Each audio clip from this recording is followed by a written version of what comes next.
Ah. Ah. Félicitations, Kaveri. Enfin, le jour que j'attendais avec tant d'impatience est finalement arrivé. Il m'avait insulté et jeté hors de la maison. Aujourd'hui, tout le monde aussi est renié. Hors de la maison et dans les rues. Cette maison est à moi. Juste à moi. Dorénavant, Kaveri régnera ici. Ce sont les ordres de Kaveri qui seront suivis. Les mêmes murs, la même porte. Mais tout semble si différent en même temps. Si joli d'ailleurs. Et cet air libre. Ah, comment pourrait-on prendre autant de plaisir à respirer ce même air? C'est impensable comme ça réchauffe le cœur. Et d'ailleurs, c'est une bonne nouvelle, dire.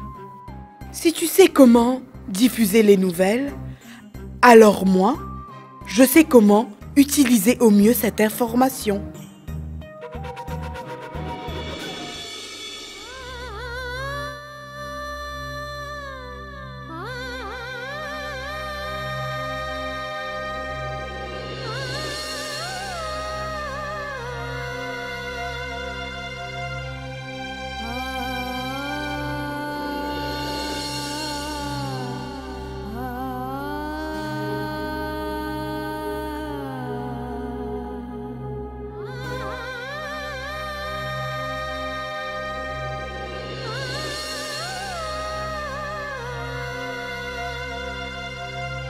C'est quoi ça, maman?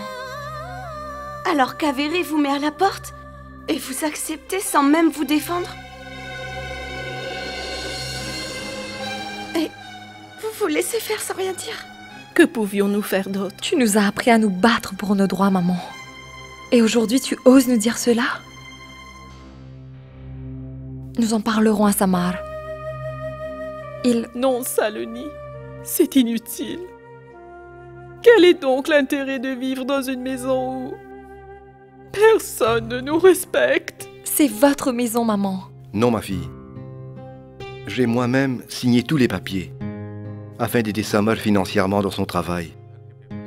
Maintenant, elle est au nom de Kaveri.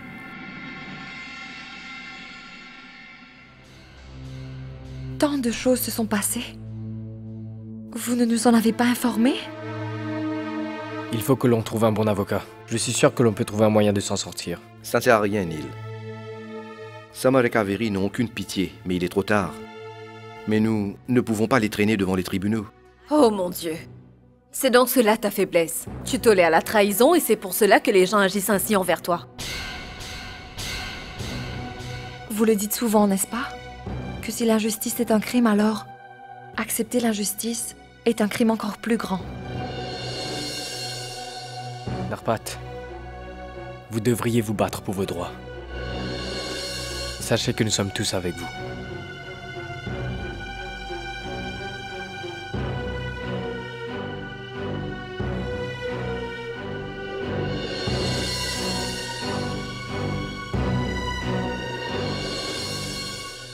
Saloni, ma fille. Pourquoi ces vêtements au lieu d'un sari? Et où sont tes bijoux?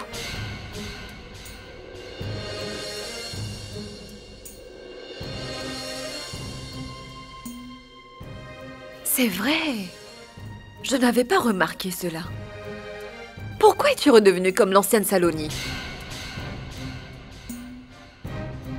Il n'y a aucune raison, Mano, c'est juste que ça m'ennuyait de porter des saris et des bijoux lourds tous les jours. Non, ma fille. Tu ne dois pas dire cela. C'est par ces vêtements et ces bijoux qu'on reconnaît que tu es mariée. Ma Saloni ne dirait jamais une chose pareille. D'accord, maman. Je vois que je vous ai blessée. Je suis désolée. Je vais porter un sari à nouveau.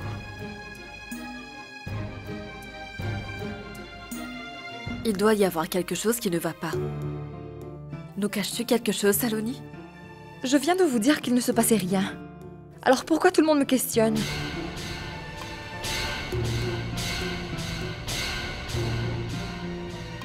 Comment ça, il n'y a rien? Il y a sans doute quelque chose que tu nous caches.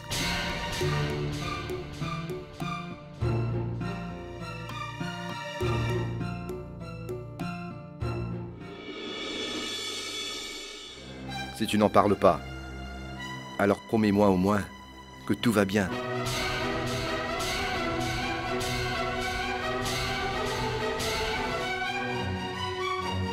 Pourquoi tu as changé tout d'un coup? Moi, je vais vous le dire.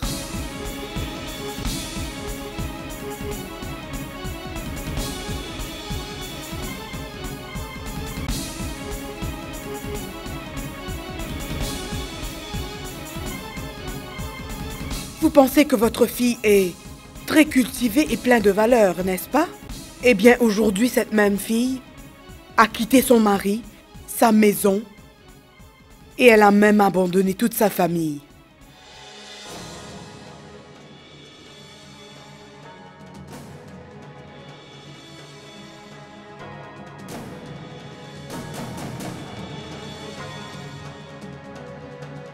Saloni, est-ce que Kaveri dit la vérité? Dis-moi, Saloni, est-ce vrai?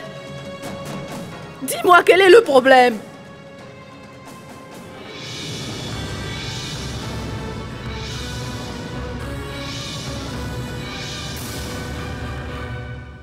Oh mon Dieu. Ma fille, tu nous as répondu à cette question. Mais ce n'est pas suffisant pour nous.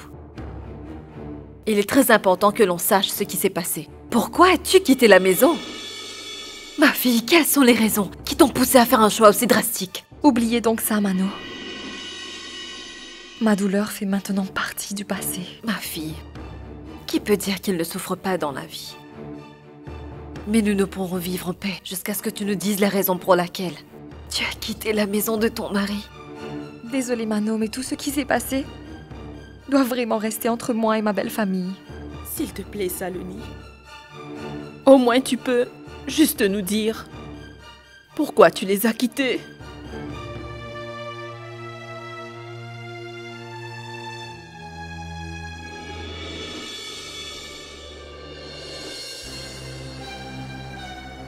Sale peste! Cela t'enchante, n'est-ce pas? Tu n'as pas pu t'empêcher, hein, de venir nous annoncer cette nouvelle. C'est plus fort que toi. Je suis venue ici pour vous dire la nouvelle à propos de Saloni. Elle a quitté sa maison, ses belles cuillères en argent et un mari comme Nahar. En fait, je vaux mieux qu'elle. J'ai subi votre haine à tous.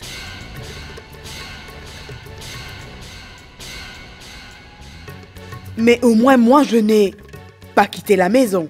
Comment aurais-tu pu quitter cette maison? Ton rêve était de les chasser d'ici, n'est-ce pas, Kaveri?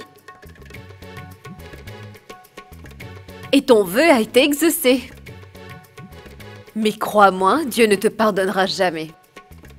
Il faut que tu saches qu'un cerf-volant peut certes voler très haut dans le ciel, mais un jour ou l'autre, il finira par retomber sur terre. Mais garde ça en tête. Au lieu de vous soucier de mon avenir, prenez soin du présent de votre fille.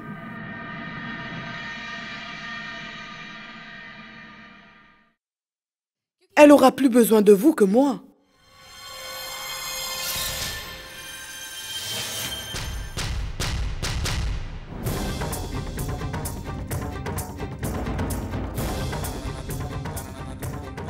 Oh mon Dieu! Elle a vraiment une sale langue de vipère, cette femme!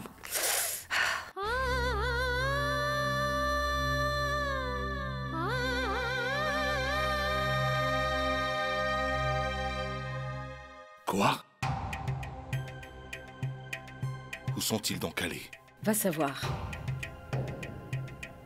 Mais Kaveri a totalement outrepassé ses droits, en les jetant ainsi hors de chez eux. Nous allons appeler Saloni. Elle a son téléphone avec elle. Au moins, nous saurons où elle est. Saloni a laissé son téléphone ici. Nahar le lui avait offert. Mais où allons-nous la chercher alors?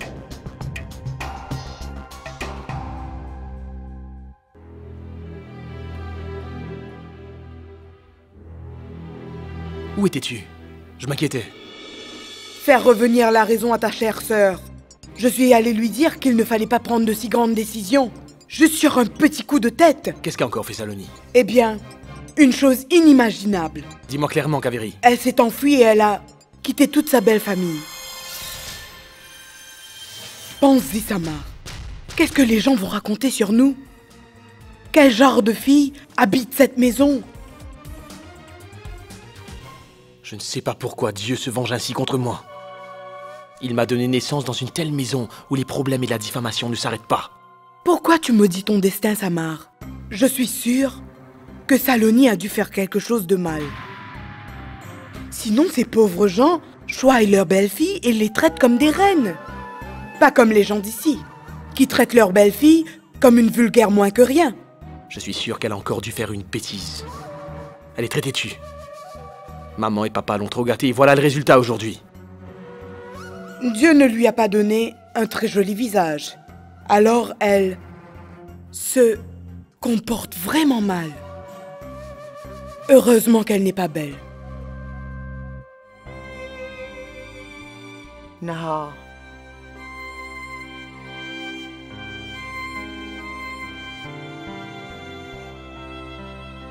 Pourquoi y a-t-il autant de tristesse dans la vie de ton fils? Quel genre de haine Dieu éprouve-t-il contre moi? Ne parle pas comme ça, mon fils. Alors que dois-je dire d'autre? Si les hommes avaient des réponses à toutes les questions alors, le mot impuissance n'existerait pas. Même si la situation est mauvaise, il faut se battre jusqu'au bout, mon fils. C'est la vie. Si tu baisses les bras, alors comment pourras-tu te battre? Sois fort, mon enfant. Pour le jour où Saloni saura la vraie raison derrière la mort de Chandini. Des questions vont refaire surface. Seulement toi, tu auras à répondre à ces questions. Ta force sera ta seule arme.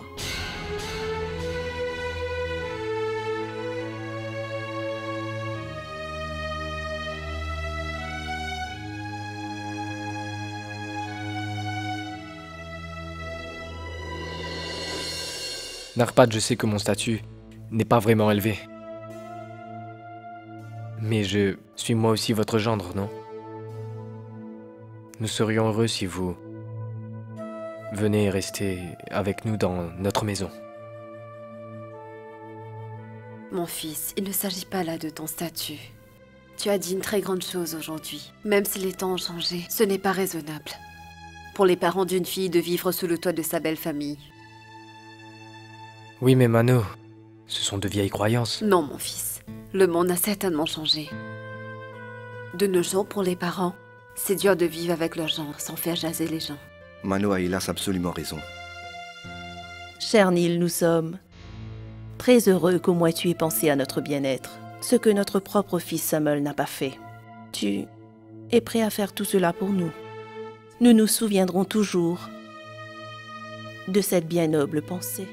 Saloni, tu peux aussi vivre ici avec ton père et ta mère, tu sais.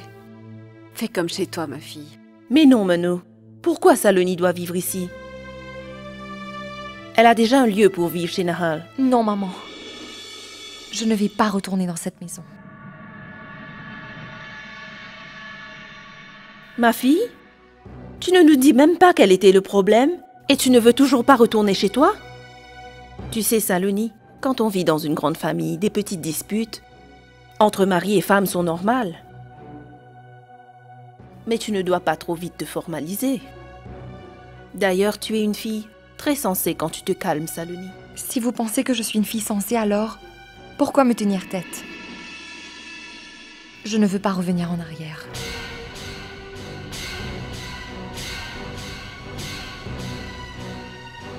Tu peux aller chez Shubra pour souffler. Et comme ça, Shubra pourra aussi s'occuper du bien-être de sa sœur aînée.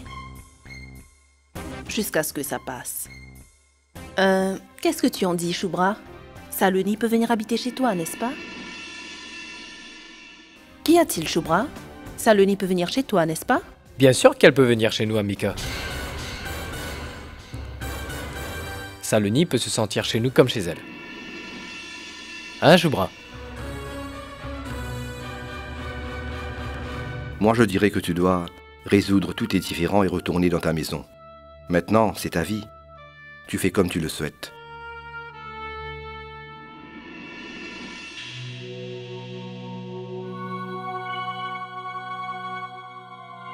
Kakissa? Bonjour. Bonjour. Saloni, je veux te parler d'une chose importante. En privé.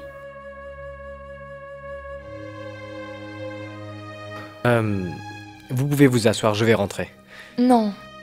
Non, c'est Kakissa et moi qui allons sortir.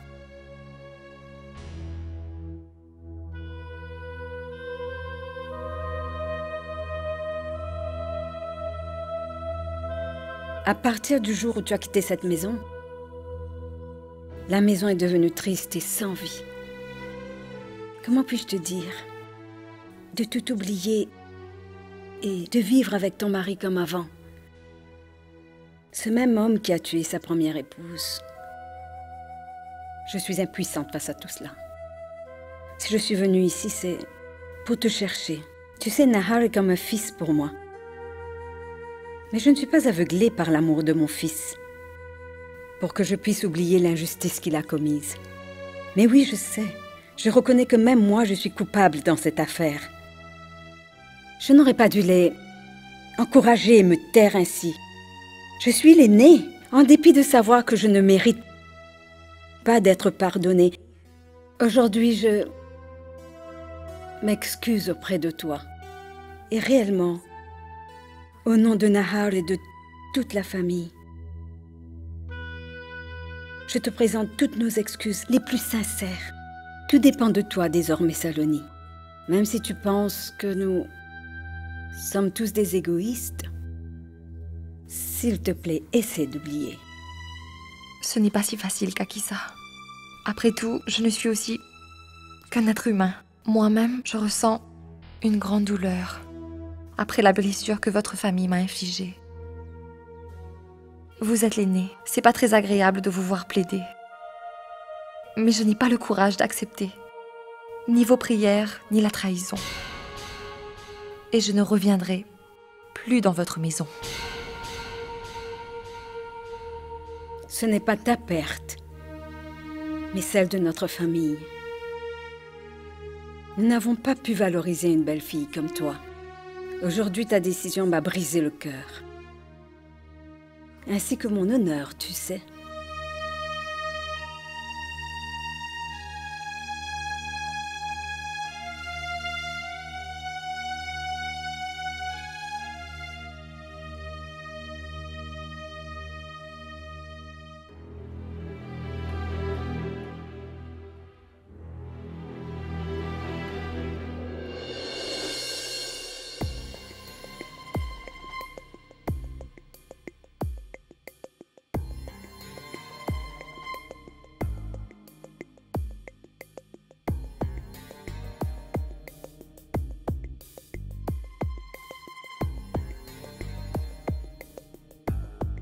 Y a-t-il de bonnes nouvelles? J'étais allée chercher Saloni.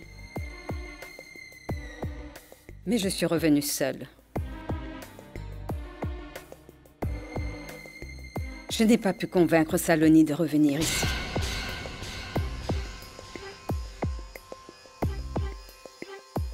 Désolée. Ne dis pas cela, Kakissa. Je suis d'accord que Saloni est en colère contre nous. Mais je ne suis pas prête à croire qu'elle ne reviendra plus jamais dans cette maison. Elle est la belle-fille de cette famille. Elle a une très grande place dans notre cœur. Tout à fait, Kakissa. Saloni va certainement nous pardonner tous. Mon cœur me le dit.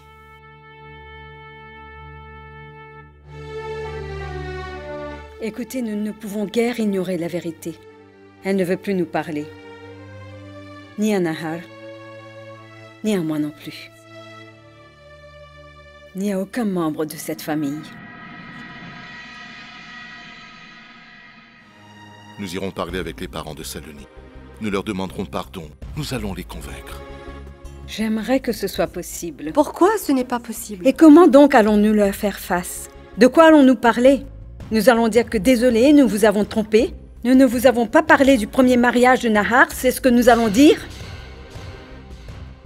Et nous allons aussi leur dire que Nahar est responsable de la mort de Chandini. Et en sachant toute la vérité, vous croyez qu'ils vont remettre leur fille dans les mains d'un tueur ?